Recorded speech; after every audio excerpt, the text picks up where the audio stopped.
Hello everyone and welcome to my channel CBSE Science World.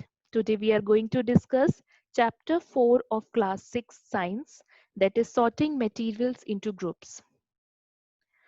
In this chapter we will be covering following topics: introduction, objects around us, materials, how sorting helps, properties of materials, why do we need to group objects.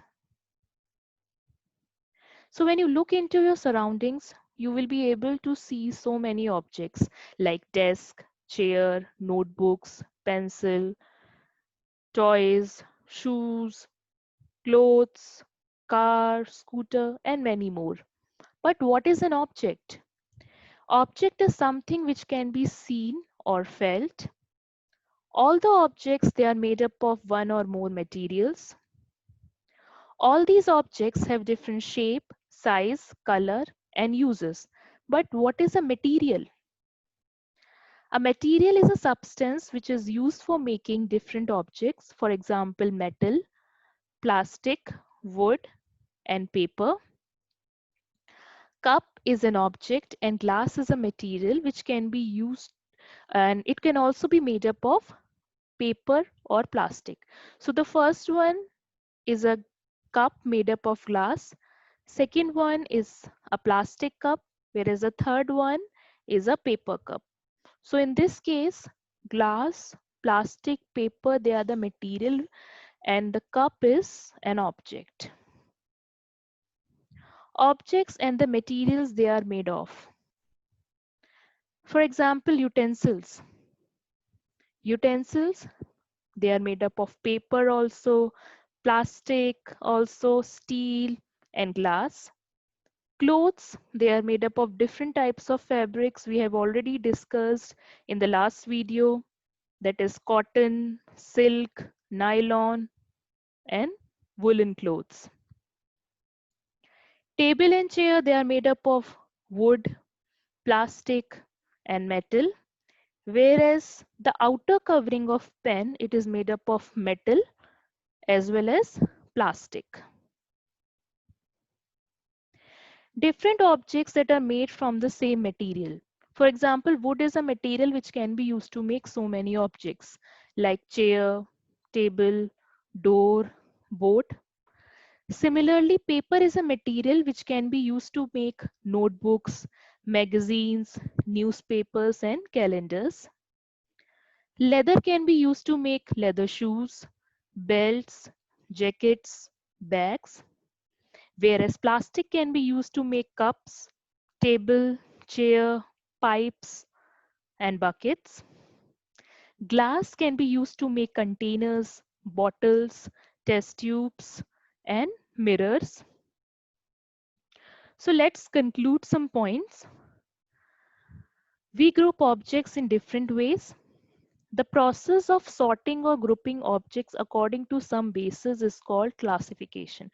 For example, we can place all those objects which are made up of same material. So this is sorting, this is grouping. We found that objects around us are made up of different materials. An object is made of a single material or many materials. Right now we have discussed so many examples. One material could be used for making many different objects. How sorting helps? Which material can be used to make a bell? And the options are wood, paper, or metal. If we talk about wood, although it is hard, but it will not produce any sound. Paper, it is not hard. Yes, we can use metal because it is hard and it will produce sound. So it is better to use metal because it is hard and will produce sound. Why a tumbler is not made with a piece of cloth? Tumbler, it is made up of metal or plastic or glass. But why we cannot use a piece of cloth to make a tumbler? Because all the water will come out from the pores of a cloth. Cloth will not be able to hold water. Why a cooking utensil is made up of a metal not with a paper? Because the paper will burn and turn into ashes. Therefore, we use materials on the basis of their properties and the purpose for which the object to be used. Now we will discuss some of the properties of materials. First one is appearance, hardness or softness, solubility, float or sink, and transparency. First one is appearance. Materials can be classified on the basis of how they look or appear to be. Materials that shine are called lustrous materials. For example, all the metals like gold, silver, copper, diamond, iron, aluminium. They are shiny, and those which do not shine are called non-lustrous materials. For example, wood, paper, plastic, they are non-lustrous. Some of the metals often lose their shine because of the action of air and moisture on them, mainly iron and copper. Hardness or softness. Materials which are difficult to compress or scratch are called hard materials. For example, iron, wood, stone. Whereas the materials which can be compressed or scratched easily are called soft materials. For example, cotton and sponge. Before we discuss about solubility, you should know what is solute and solvent. Solute is a substance which can be easily dissolved in a solvent. For example, salt is a solute which can be dissolved in water. In this case, water is a solvent. So there are two types of substances, soluble substances and insoluble. Soluble substances are those which can be dissolved in water, for example, salt and sugar, whereas all those substances that do not dissolve in water, even after we stir it for a long time, are insoluble in water. For example, sand and oil. Sand, it is heavier than water, so it will settle at the bottom, whereas oil, it is lighter than water, so it will form a layer on the surface of water. So these are the substances and their solubility in water. First one is salt, which is soluble in water, sugar, soluble in water, sand, insoluble, sawdust, insoluble in water, chalk powder, insoluble. Liquids and their solubility in water, vinegar, it is soluble in water, lemon juice, soluble, mustard oil, insoluble, coconut oil, insoluble, kerosene, insoluble. Solubility of gases. Some gases are soluble in water like oxygen and carbon dioxide, whereas others are not like nitrogen. Oxygen gas dissolved in water is very important for the survival of animals and the plants that live in water. Next property, objects may float or sink in water. There are some insoluble objects which sink to the bottom of the surface, while some other float on the surface of water.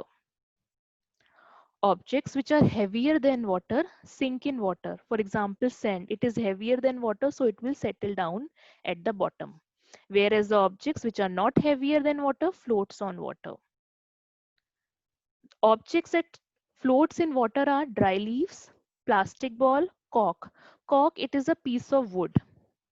Oil, it is lighter than water, and paper boat.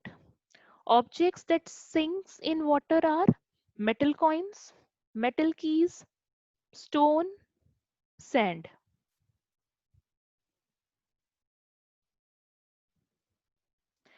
Last property of material is transparency. On the basis of transparency, there are three types of materials. First one is transparent materials.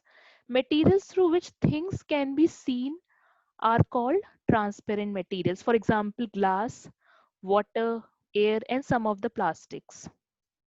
Whereas the materials through which things can be seen but not clearly are called translucent materials. For example, butter paper and frosted glass.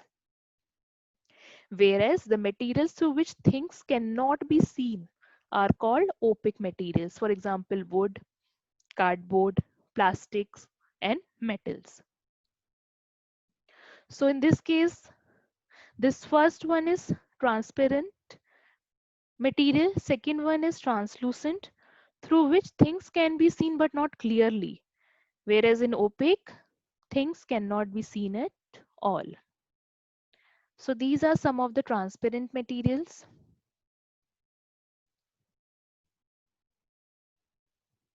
Like window, it is made up of glass. These jars, they are made up of glass.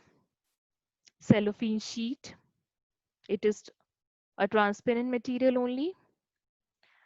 Some of the translucent materials are tissue paper, frosted glass, whereas the opaque objects are wood, cardboard, and brick. So why do we need to group objects? Convenience to store. We group objects in order to store similar objects together in order to locate them easier in future. For example, in library, all the history books, they are placed in one shelf, all the physics books, they are placed in one shelf, so that we can locate all those books easily. Convenience to study. We also group objects so that it becomes easy for us to study their features. So with this, we have completed the chapter. Hope you like this video. If yes, please like, share and subscribe my channel. Thank you.